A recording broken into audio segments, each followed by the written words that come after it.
Pound tiki pound tiki tiki pound pound tiki pound tiki pound tiki tiki pound pound pound tiki pound tiki tiki pound tiki pound tiki pound tiki tiki pound pound. Aquí comienza Aprender la Radio, el programa de Aten Capital. Pound tiki pound tiki tiki pound tiki pound tiki pound tiki tiki pound pound wow wow wow wow wow.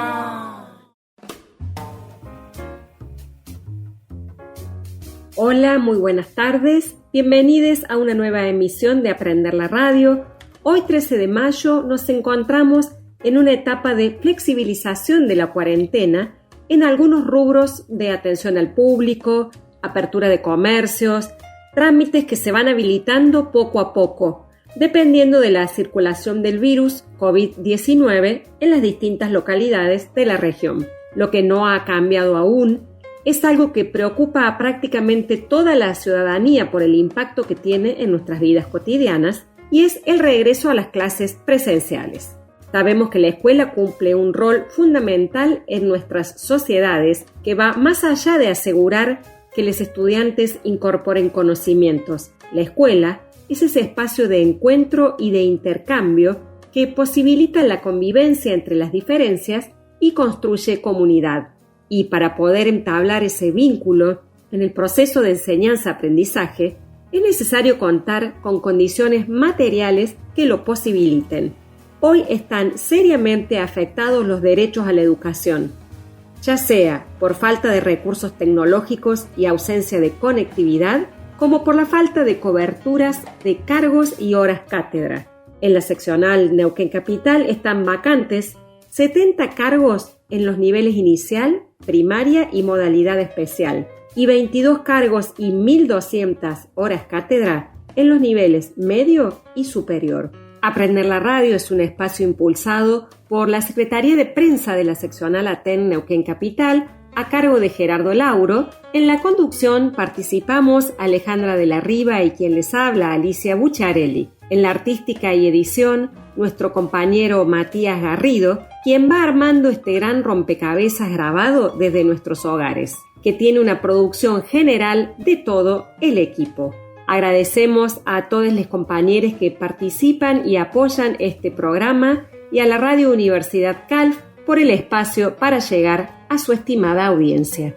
Si desean comunicarse con nosotros, pueden hacerlo recurriendo a nuestra página web atencapital.org.ar o en las redes sociales, Facebook o Instagram nos buscan como Aten Capital. Para el programa de hoy tenemos toda la información con el boletín sindical. Contamos con la presencia de dos compañeras entrevistadas.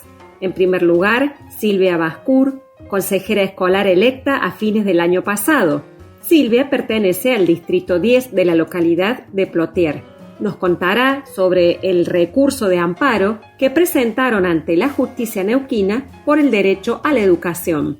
Y en segundo lugar entrevistamos a Fermina Rivas, compañera de Aten, especialista en educación con amplia trayectoria en educación popular y en formación docente. Fermina nos ayudará a reflexionar sobre estos tiempos de educación no presencial. Con mucha alegría, nuevamente hoy, la columna El feminismo es para todo el mundo, de Belén Grosso, con un tema que nos atraviesa a todos, el amor, desde una perspectiva activista feminista. Y también estaremos compartiendo algunos audios de las propuestas audiovisuales que vamos generando desde la seccional para difundir en las redes sociales.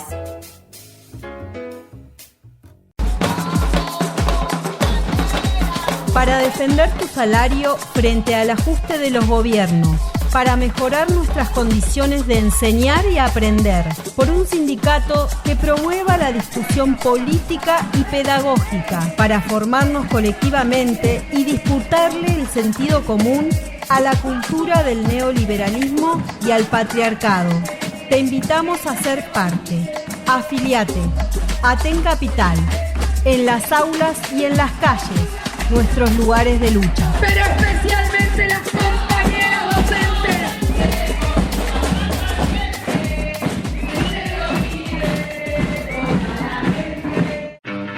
compañeros, con el objetivo de cumplir con las medidas de aislamiento social establecidas por los gobiernos nacional y provincial, tomamos la decisión de quedarnos en nuestras casas. Contacto para consultas telefónicas 299-586-2338, 299-4040-981, 299-6353-368.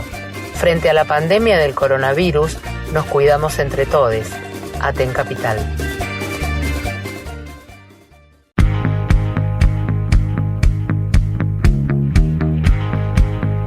Para estar informades, ahora, Boletín Sindical de Aprender la Radio.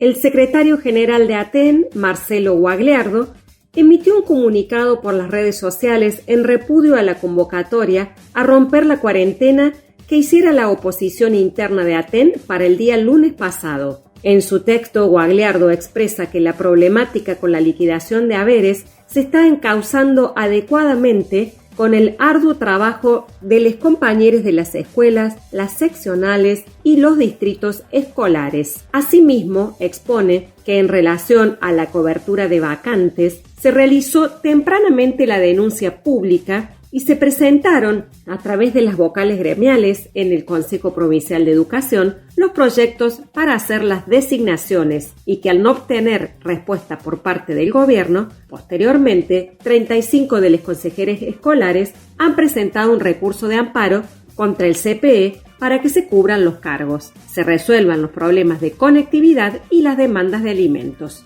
El secretario general de ATEN continúa su exposición expresando su sorpresa ante la convocatoria a marchar por estos temas por parte de la multicolor en ATEN, sin haber aportado nada para resolver ninguno de ellos. Finalmente, Marcelo Guagliardo expresa textualmente: cada cual es responsable de lo que convoca y obviamente a qué convocatoria responde. Sepamos todos que el FIT multicolor en ATEN no nos está convocando para resolver nada de lo que dicen. Para ello, la conducción legítima de ATEN está trabajando en cada rincón de la provincia y desde cada lugar de representación sin poner en riesgo a nadie, para que nuestros estudiantes tengan docentes y nuestros compañeros tengan trabajo.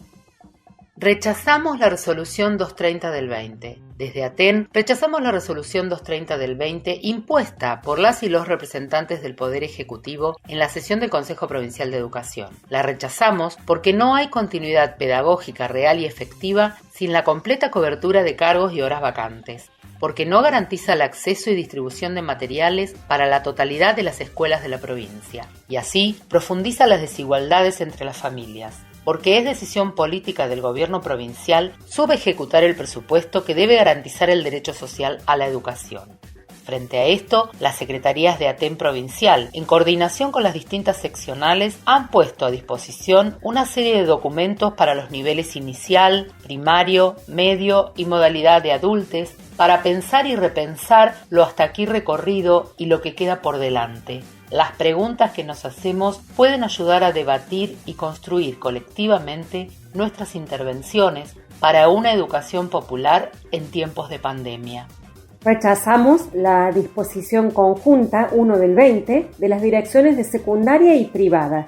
El día lunes 11 de mayo, los representantes del Ejecutivo en el CPE resolvieron la implementación de mesas de exámenes de finalización de estudios para el nivel medio y técnico mediante una disposición inaplicable y sin convocar al cuerpo colegiado. Rápidamente las vocalías gremiales emitieron un comunicado desarrollando las causas por las cuales se oponen a este nuevo avance del gobierno. Algunas de las razones más significativas del rechazo a la disposición conjunta 1 del 20, firmada por las direcciones de media, técnica y privada del Consejo Provincial de Educación, fueron las siguientes. Las disposiciones son normas de menor rango a una resolución. La modalidad para las mesas de exámenes está resuelta en la resolución 151 del 10 y por ende, ante la contingencia de la pandemia, debería ser reformulada por otra norma de igual valor. Es una forma de responder a las presiones de escuelas privadas. El gobierno de la provincia se niega por un lado a la cobertura de horas y cargos pero ubica a las escuelas como garantes para la finalización de estudios de nuestros estudiantes. Para finalizar, las vocales gremiales dejan un mensaje que es el siguiente: queremos expresar nuestra postura incondicional de defensa de los derechos de nuestros estudiantes a finalizar sus estudios o rendir las materias pendientes. Estamos convencidos que es el ámbito del cuerpo colegiado donde se analiza, discute y resuelve sobre estas situaciones. Rechazamos los métodos inconsultos e impuestos que el gobierno de la provincia lleva adelante. Exigimos urgente convocatoria a sesión del cuerpo colegiado y cobertura inmediata de todas las horas y cargos vacantes.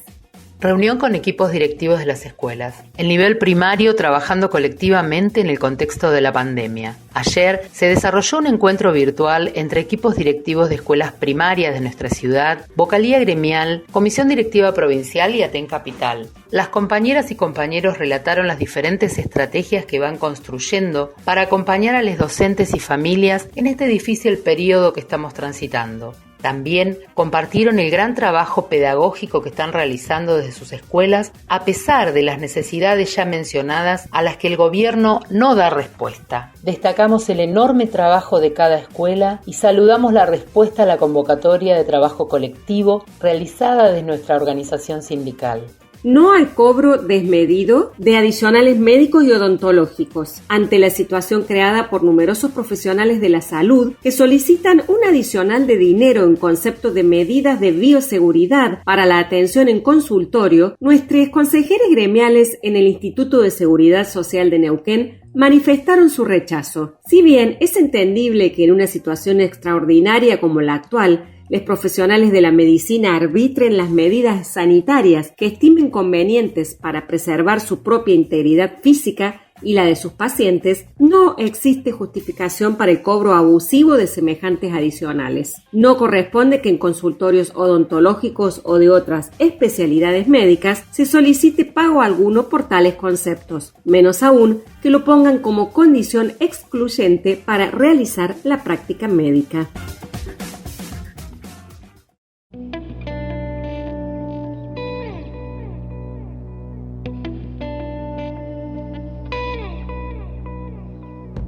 Si no creyera en la locura de la garganta del sinsonte, si no creyera que en el monte se esconde el trino y la pavura, si no creyera en la balanza, en la razón del equilibrio, si no creyera en el delirio, si no creyera en la esperanza, si no creyera en lo que agencio, si no creyera en mi camino, si no creyera en mi sonido, si no creyera en mi silencio, qué cosa fuera la masa sin cantera, un amasijo hecho de cuerdas y tendones, un revoltijo de carne con madera, un instrumento sin mejores pretensiones que lucecitas montadas para escena. Qué cosa fuera, corazón, qué cosa fuera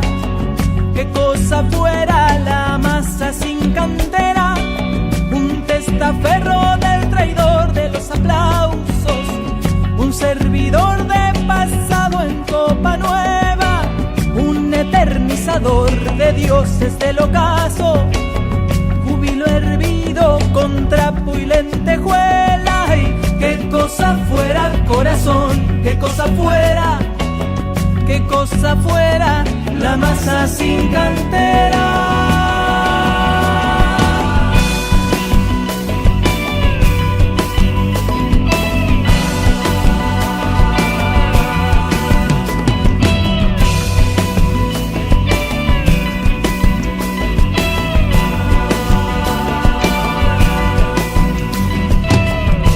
Si no creyera en lo más duro, si no creyera en el deseo, si no creyera en lo que creo, si no creyera en algo puro, si no creyera en cada herida,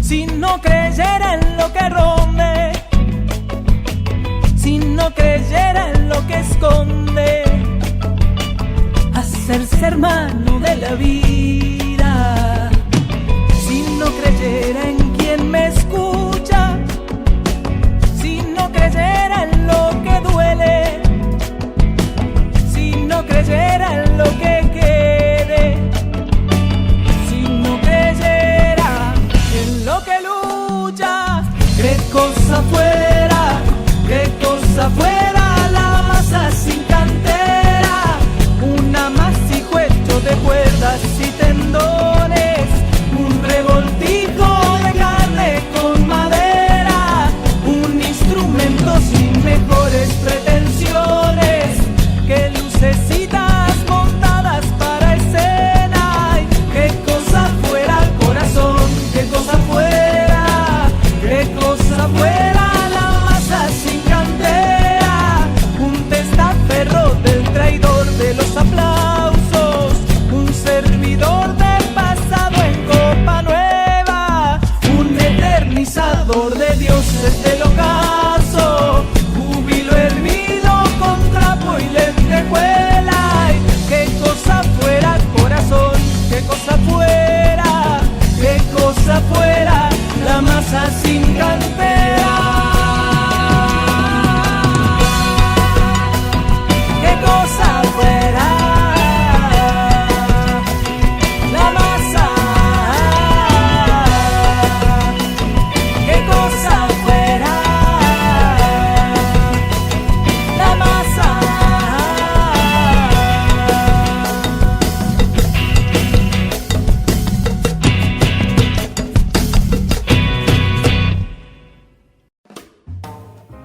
Una versión increíble de La Masa de Silvio Rodríguez por Vivi Posebón, al estilo de tambores, ritmos, energía, baile que caracteriza a esta artista cordobesa, referente femenina de la percusión en Argentina. Siempre es grato volver a escuchar esta canción que nos deja un mensaje de esperanza como resistencia, de esperanza en que es posible creer en el delirio como utopía, como motor de todo cambio.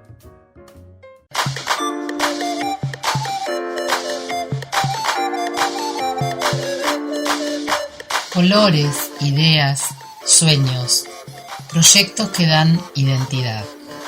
En Aprender la Radio queremos conocerlos en la voz de las escuelas.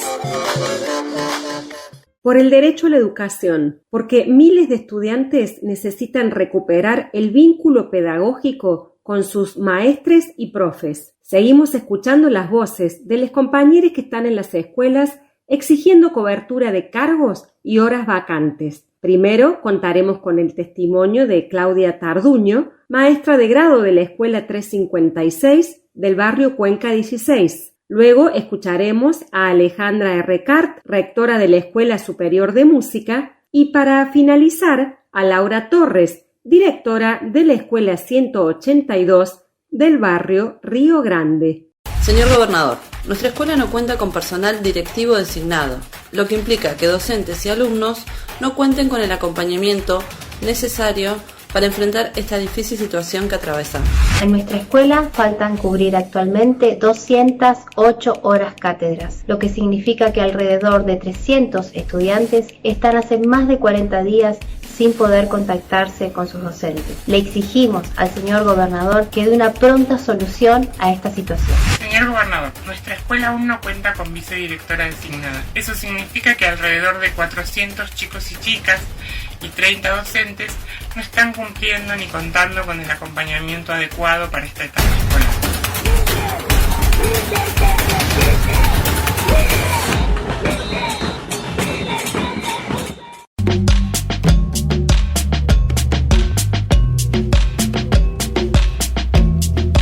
Preguntamos, conocemos, debatimos.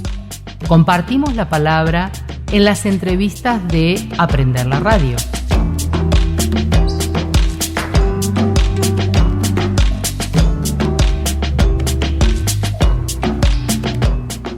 Para poder ampliar la información sobre los fundamentos del recurso de amparo presentado ante la Justicia de Neuquén, hicimos contacto con una de las consejeras escolares, representante del Distrito 10 de Plotier, compañera Silvia Bascur. Ella es profesora de nivel medio. Hola Silvia, buenas tardes. Gracias por responder a nuestras inquietudes. Sabemos que el día 4 de mayo, 35 de los consejeros escolares de los 13 distritos educativos presentaron a la justicia neuquina un recurso de amparo por el derecho a la educación. ¿Qué significa que el día 6 de mayo la justicia lo declaró admisible? Hola, buenas tardes. Se declaró admisible en la justicia el amparo presentado por 35 consejeros y consejeras de toda la provincia. Esto implica, era el primer paso, lograr que la justicia le dé tratamiento en el marco de la situación de emergencia y de aislamiento preventivo y obligatorio, que consideramos que implica la falta de cobertura de los cargos y las situaciones que se trabajan en el amparo, que se plantean en el amparo. Así que que lo hayan declarado admisible, hay una coincidencia por parte de la justicia en la necesidad de darle una solución inmediata. Creo que a grandes rasgos podríamos concluir en ello, ¿no? Así que es el primer paso para lograr que luego la justicia se expida ante esta situación que perjudica a miles de jóvenes de toda la provincia. Ya ha pasado una semana desde la presentación. ¿Han tenido novedades? Por ahora no tenemos mayores novedades en relación a lo que se presentó. La novedad más importante fue la del 6 de mayo, que era el primer paso, que era la declaración de admisibilidad del recurso. Entonces, ahora hay que esperar que la justicia analice la situación y que se expida. Pero no hemos tenido novedades posteriores. ¿Y cuáles son los planteos que ustedes hacen en ese recurso de amparo? El recurso de amparo o la acción de amparo que presentamos consta de 3 ejes centrales que tienen que ver, por un lado, con que el Consejo de Educación garantice la cobertura de los cargos y horas vacantes que no se ha realizado. Este punto viene a complementar el trabajo que han hecho las vocalías gremiales en el Consejo de Educación, las vocalías gremiales en las juntas de clasificación. Sabemos que los listados están listos, que solo es una cuestión de decisión política y que se ha negado sistemáticamente el Consejo de Educación a realizar esa cobertura. Esto implica que hay miles de estudiantes de todos los niveles afectados por esta situación. Pensemos, por ejemplo, nivel inicial y primaria, numerosos grados que no tienen, o salas que no tienen docente a cargo. Pensemos en el nivel medio también, que estamos hablando de aproximadamente 1.800 horas en toda la provincia que están sin cubrir, o sea que son estudiantes que no están teniendo clases en esas materias específicas. También en relación a los cargos, en un contexto o en un marco donde de alguna manera no ha habido un plan de acción desde el Consejo Provincial de Educación para abordar lo que es la educación virtual o a distancia, donde no ha habido, iniciativas propias del Consejo de Educación ni del Ministerio, se ha dejado de alguna manera a libertad de las escuelas, que cada escuela resuelva la situación de la virtualidad o de la distancia como pueda. Entonces, en ese marco, pensemos qué pasa cuando en una escuela no tiene directamente esta acéfala porque no tiene ningún integrante del consejo, del equipo de conducción designado, no tiene director, no tiene vicedirectora. Por ejemplo, qué pasa en aquellos equipos de directivos que faltan integrantes. Es muy grave la situación. Estamos escuchando a Silvia Bascur, consejera escolar, quien nos está explicando los 3 ejes del recurso de amparo presentado ante la justicia neuquina. Y está afectando directamente al vínculo pedagógico y al vínculo del estudiante con la institución escolar. Es importante señalar acá en este punto que estos cargos y horas que se reclaman en relación a la cobertura son cargos y horas que estaban presupuestados ya para el 2020, no son creaciones. Entonces no implica erogación presupuestaria nueva. Lo que está haciendo el Consejo de Educación al negarse a cubrirlas es subejecutar presupuesto, situación que es muy preocupante en este marco y aún con la incertidumbre de no saber cuándo van a retornar las clases presenciales. Así que por un lado ese es el primer eje del amparo. El segundo eje tiene que ver con esto que mencionaba recién sobre la ausencia de un plan desde el Consejo de Educación y desde el Ministerio para encarar lo que es la educación virtual o a distancia. No hay ningún tipo de acción concreta que garantice la conectividad tanto de estudiantes como de docentes.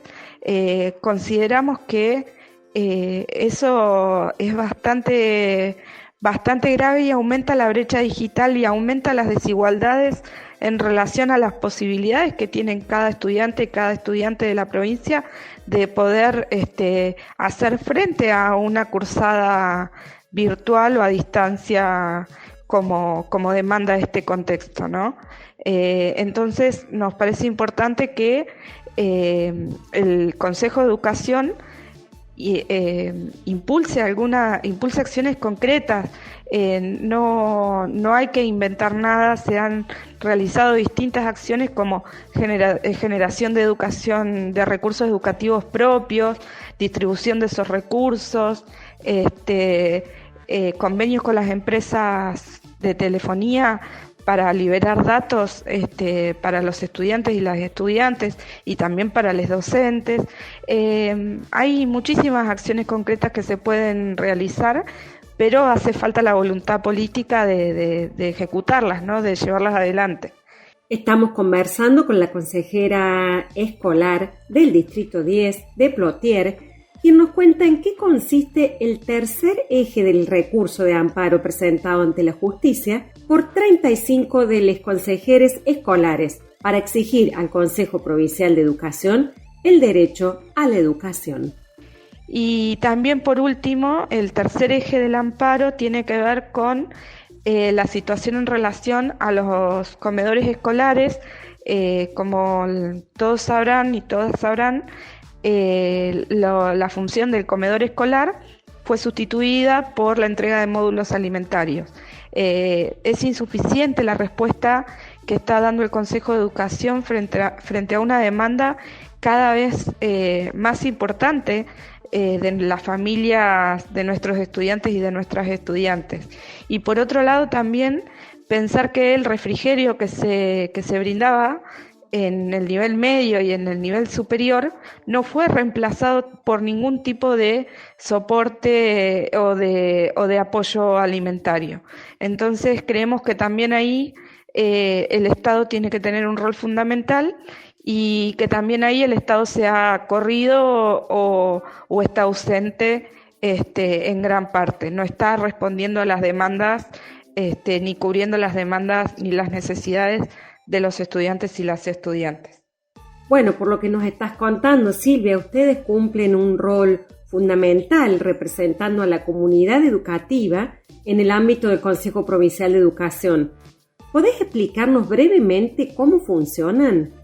Sí, en el caso de los consejeros y consejeras escolares, lo que hay que señalar es que la provincia está formada por 13 distritos escolares o 13 distritos educativos, ¿sí?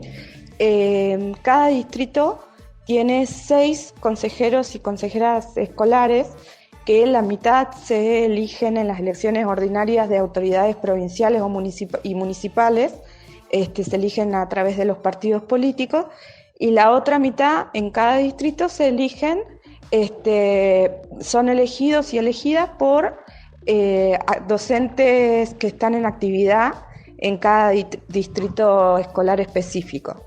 El rol de los consejeros y consejeras es el de articular, de ser el nexo entre la comunidad, los vecinos y vecinas y las escuelas, y también frente al Consejo de Educación. este es el rol primordial. A partir de allí se desprenden varias funciones que pueden desempeñar. Pero bueno, esas son la función primordial, es la de ser el nexo o articular las demandas, las necesidades, en relación sobre todo a las condiciones vinculadas al proceso educativo entre la comunidad y la escuela y el Consejo de Educación. No tanto en relación a lo pedagógico, sino en relaciones más estructurales y de condiciones materiales, si se quiere. Despedimos a la compañera Silvia Bascur, consejera escolar por el Distrito 10 de Plotier, agradeciendo su participación en Aprender la Radio. Bueno, gracias a ustedes, a Alicia y Alejandra, por la comunicación. Es importante que se difunda y es importante que se sepa cuál es el rol que está asumiendo el Estado neuquino en relación a la educación, y la necesidad que tenemos, y desde todos los lugares el esfuerzo que se está haciendo para poder garantizar el derecho a la educación de nuestros y nuestras estudiantes, y también el derecho al trabajo de los docentes. Así que muchas gracias a ustedes y esperamos tener novedades pronto de la justicia. Enseguida volvemos con más Aprender la Radio, el programa de Aten Capital, por la 103.7, Radio Universidad Calf.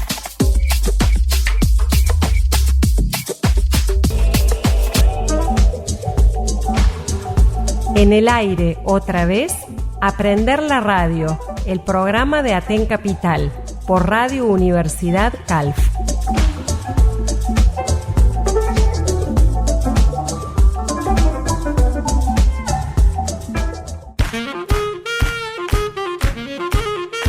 Pedagogía desde los afectos y las pasiones. Pedagogías desde un feminismo que escucha y se llena de esperanzas. Pedagogías feministas para habitar el mundo desde las emociones. Ahora, en Aprender la Radio, el feminismo es para todo el mundo. Vengo a levantarte, tú eres en la boca para ir a buscarte. Vengo a levantarte, yo vengo a levantarte.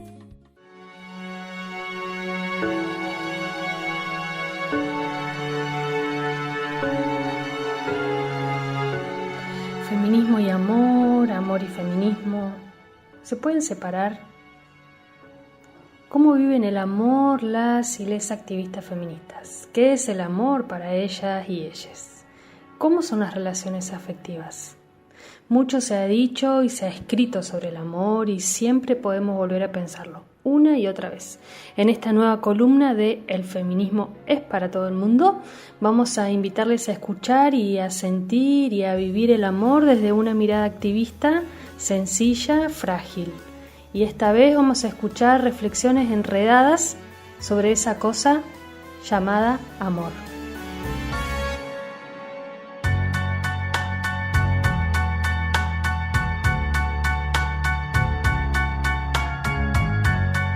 El amor feminista está en los barbijos violetas que cosemos cotidianamente, tramando entre nosotras, nosotres, cuidados para enfrentar las violencias machistas, escuchándonos y acompañándonos con la rabia en las cuerpas, atravesadas por la furia y el amor de sentirnos juntas construyendo un mundo feminista.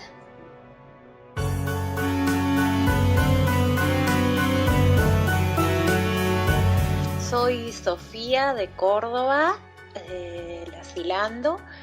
Estuve pensando en la idea del amor y el vínculo con el feminismo, y estuve pensando lo difícil que es pensar en el amor. Pensando descubrí que me gusta más la idea de pensar la amorosidad, porque pensar la idea de la amorosidad cambia ese lugar tan instituido al amor y nos permite pensar que la amorosidad es un gesto que puede estar acompañado y vinculado a un montón de cosas, a todo lo que nos rodea y con quien nos rodeamos. Y pensar así la idea de la amorosidad me permite pensar que hay muchas formas de ser amorosa, amorose con las personas, con los seres vivos, con las cosas, y que cada una de esos vínculos o esas relaciones con esas cosas, personas y seres puede ser un vínculo amoroso, puede ser un abrazo amoroso, puede ser una palabra amorosa, puede ser un gesto. Entonces es más la amorosidad y es un gesto que genera un vínculo o una relación con alguien o con algo o con alguienes.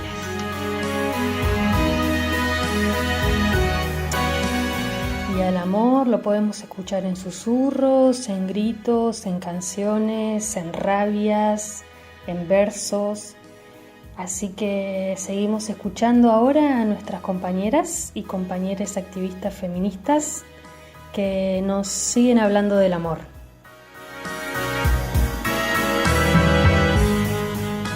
Hay amor feminista en las redes que armamos, en nuestras escuchas atentas, amorosas. Hay amor feminista en esos abrazos cálidos, de felicidad, de tristezas, de complicidades, de bienvenidas, de despedidas, abrazos colectivos, abrazos en manada.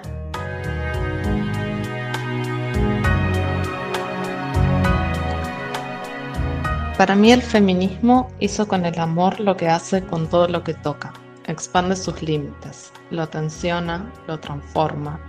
Pensar en el amor, o tal vez debería decir sentirlo, desde mi vida como feminista, está relacionado con el cuidado en las acepciones más amplias que esta palabra pueda tener. Con el cuidado como política, como atención de estar atentas a lo que nos pasa, a lo que sentimos, como una preocupación constante por lo que nos rodea y por quienes nos rodean, porque eso nos interpela, nos importa, nos atraviesa, nos afecta, porque las formas en que amamos tienen efectos en toda nuestra vida, en la manera en que nos relacionamos, en los modos en que tejemos complicidades. Me parece que el amor es también una construcción que es conflictiva muchas veces, que otras puede ser disruptiva, que también tiene que ver con aquello que queremos construir y con aquello que queremos destruir, con aquello que nos arma cada vez que este mundo machista y heteropatriarcal nos desarma. Frente al escritorio en el que trabajo tengo un afiche que dice con letras muy grandes: el amor es un combate, y en parte así lo creo. Un combate por lo que queremos y lo que deseamos, ese mundo más justo, feminista, libre. Un combate que es colectivo, que es con otras, con otros, con otros, y muchas veces un combate con nosotras mismas. Un combate para poder vivir la vida que elegimos y que deseamos, y sobre todo la que nos merecemos. Y que el feminismo que hacemos no podría ser el que es sin la mirada y el sentir de los niños, las niñas, las niñas. Así que ahora es una invitación también a pensar desde una perspectiva de la infancia, ¿qué es esa cosa que llamamos amor? Hola Belenchu, ¿cómo estás? Soy Paz. Mi mamá me contó la pregunta que vos hiciste, qué significa el amor, o sea, qué significa el amor, y yo lo escribí y te lo voy a contar. Dice así: el amor es lo que sentimos las personas cuando amamos, cuando nos respetamos y cuidamos. También amamos a la naturaleza, a las plantas y los animales. Es un sentimiento que está en cada persona del mundo. Siempre hay algo que puede hacer sentirle ese amor. El amor se puede compartir con algo o con alguien, con familiares, amigos, animales, etc. El amor es eso, compartir alegría, felicidad y cariño. Para mí el amor es ser amable, ser cariñosa con la persona que querés, eso, querer a los demás. El amor es algo que te hace sentir vos mismo, algo con el que te sientas feliz todos los días. El amor también es libertad. El amor es felicidad y consentimiento.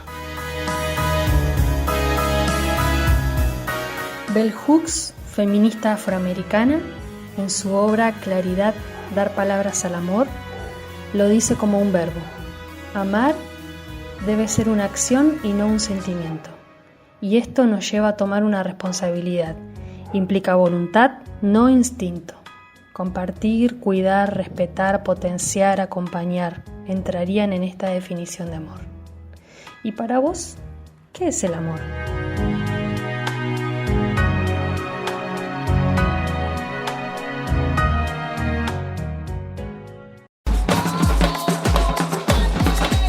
Para defender tu salario frente al ajuste de los gobiernos, para mejorar nuestras condiciones de enseñar y aprender, por un sindicato que promueva la discusión política y pedagógica, para formarnos colectivamente y disputarle el sentido común a la cultura del neoliberalismo y al patriarcado. Te invitamos a ser parte. Afiliate. Aten Capital.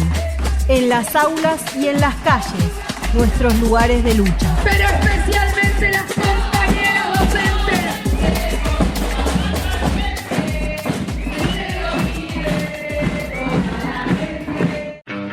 Compañeros, con el objetivo de cumplir con las medidas de aislamiento social establecidas por los gobiernos nacional y provincial, tomamos la decisión de quedarnos en nuestras casas. Contacto para consultas telefónicas 299-586-2338, 299-4040-981, 299-6353-368. Frente a la pandemia del coronavirus, nos cuidamos entre todos. Aten Capital.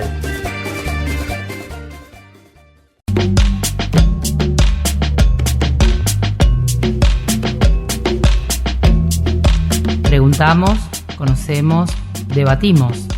Compartimos la palabra en las entrevistas de Aprender la Radio. Estamos en Aprender la Radio, pensando en estos tiempos de educación no presencial, y hemos invitado a una compañera muy querida y reconocida en Latinoamérica. Ella es Fermina Rivas. Fermina es profesora de enseñanza primaria y ciencias de la educación, es especialista en investigación educativa y tiene una amplia trayectoria en experiencias de educación popular y en formación docente. Hola Fermina, aquí desde Aprender la Radio, un gusto que puedas estar en comunicación con nosotras, que estamos en estos tiempos de educación no presencial reflexionando acerca de lo que significa esta experiencia.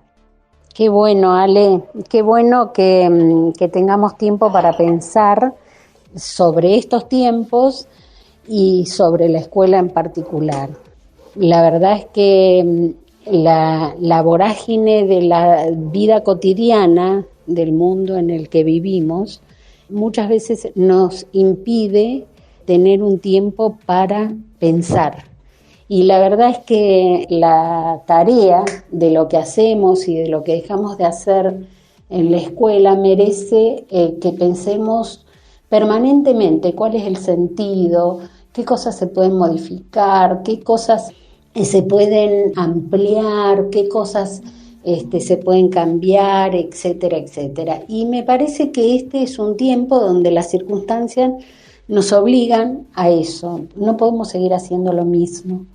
No podemos pensar que vamos a reemplazar la escuela por estas clases, esta cosa de que los chicos tienen que aprender determinados contenidos curriculares y pensar que la escuela, que no pasa nada, que no pasa nada en el mundo, que no pasa nada en la escuela.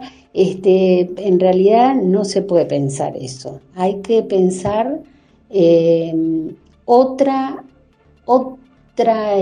escuela. Y ojo que estoy hablando de la necesidad de fortalecer la escuela pública, pero una escuela que sea también popular. Hay que pensar en esa escuela, hay que hacer esa escuela, hay que animarse a hacer. Tenemos que tener en claro que la escuela, el maestro no puede ser reemplazado, la intervención del maestro, el sentido de la educación no puede ser reemplazado por un aparato. Las intervenciones que el maestro, la maestra, el maestre en su tarea específica educativa no puede ser reemplazado.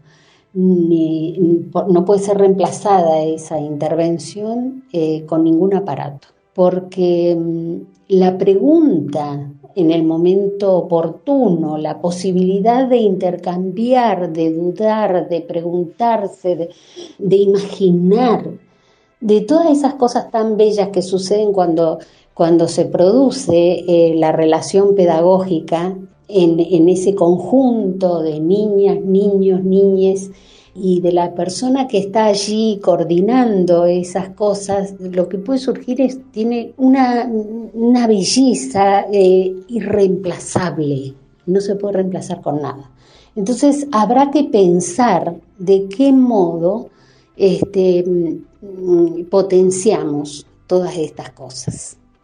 Y ahí cuando estabas diciendo esto de que la escuela tiene que ser y que la educación tiene que ser popular, se nos ocurre llevarte un tiempo hacia atrás en esa gran experiencia que fue la alfabetización en Villa Obrera, y cómo podemos conectar esa experiencia con estos tiempos. Uy, Ale, a mi juego me llamaron, diría. Yo soy una maestra jubilada hace varios años y era una adolescente cuando fui partícipe de esa educación, de esa experiencia en Villa Obrera, en mi barrio, en el barrio en el que yo nací. Y sin embargo, a lo largo de toda mi vida esa experiencia fue fundante, porque me posibilitó conectarme con el mundo desde otro lugar, con mi gente, con las necesidades, reconocer a la gente en sus saberes, en sus conocimientos, aunque había muchos que nunca habían ido a la escuela. Y entonces siempre conecté esa experiencia con la escuela primaria, con la escuela secundaria y con la escuela de adultos y con la escuela en la formación de maestro, lugares por donde pasé. Pero además, en esa experiencia hay un pedagogo que sigue más vigente que nunca en estos tiempos, que es Paulo Freire. En esa experiencia yo me encontré haciendo la escuela secundaria y leyendo a Freire, por ejemplo, y conociendo a la gente, digamos, con la participación maravillosa de Elsa Palavicini, que fue la maestra de esa experiencia y de la que yo aprendí muchísimo. El respeto por la gente, el reconocer sus saberes, el saber que lo que se enseñaba tenía que tener sentido, y que para que tuviera sentido para los que aprendían debía estar conectada con su realidad cotidiana, con la realidad cotidiana que era el punto de partida, pero nunca de llegada. Porque cuando uno tiene claro cuál es el lugar donde vive, se reconoce a sí mismo en ese lugar identitariamente como parte de ese lugar y de esa gente y de ese lugar social, puede conocer el mundo y puede conocerlo y apropiarse de todas esas cosas bellas que tiene el mundo. Estamos en Aprender la Radio, hablando de educación popular, con nuestra compañera Fermina Rivas. En esa experiencia, y esto es lo que plantea Freire, ¿no? El punto de partida es la experiencia más cercana.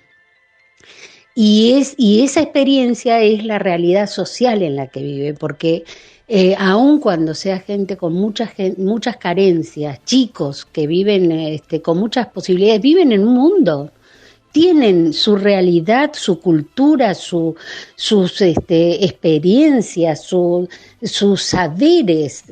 Un chico no llega vacío a la escuela, y menos un adolescente o una futura maestra o maestro.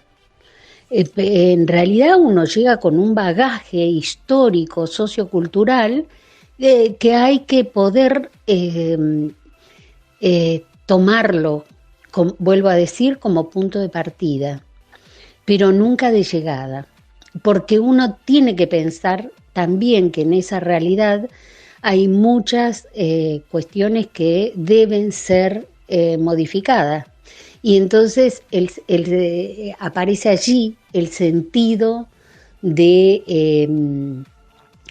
la educación, el sentido del que nos habla Freire permanentemente, Paulo Freire, en sus libros, El grito manso, la pedagogía del oprimido, la educación como práctica de la libertad, extensión o comunicación, y qué sé yo, cuántos libros más, que son una maravilla. Freire escribió una pedagogía de la pregunta, por ejemplo, porque él fue pensando y repensando todo lo que iba haciendo en su tarea de educador, y eso le daba elementos para cuestionar lo que hacía y lo que decía y lo que cuestionarse a sí mismo. No ha habido más crítico de Freire que él mismo. Es más, Pedagogía de la Esperanza es una autocrítica de muchas de las cosas que se plantean en Pedagogía del Oprimido. Y él lo plantea de ese modo. Entonces, vuelvo a la pregunta. En realidad, esa experiencia tiene muchísimos elementos para seguir trabajando, seguir pensando. Una escuela que se armó en una casa donde no había absolutamente ninguno de los elementos que hay en la escuela, y sin embargo había un respeto tremendo por cada una y cada uno de las personas que iban allí, y un reconocimiento a lo que sabían, a sus saberes, a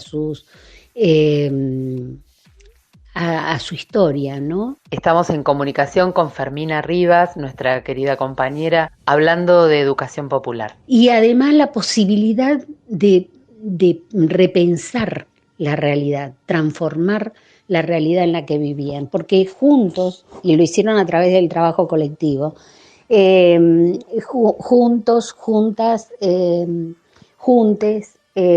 pensaron que tenían que vivir mejor. Y como no tenían agua corriente, construyeron el agua corriente, la hicieron, la armaron,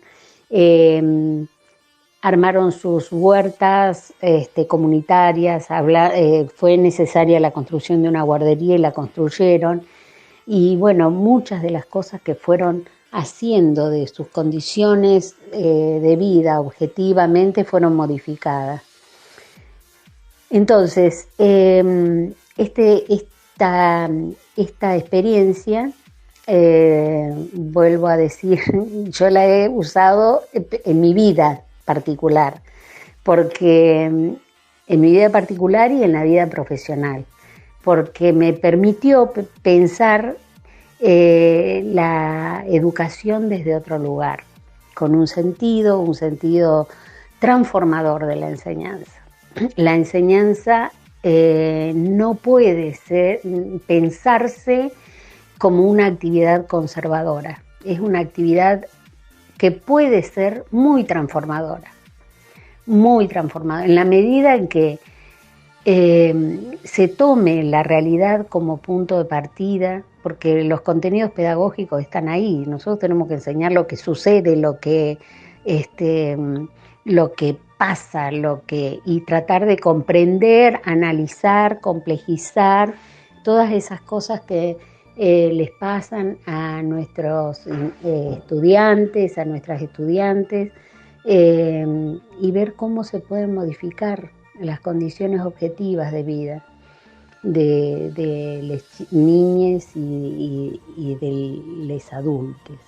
Tendría muchísimo más cosas para decir que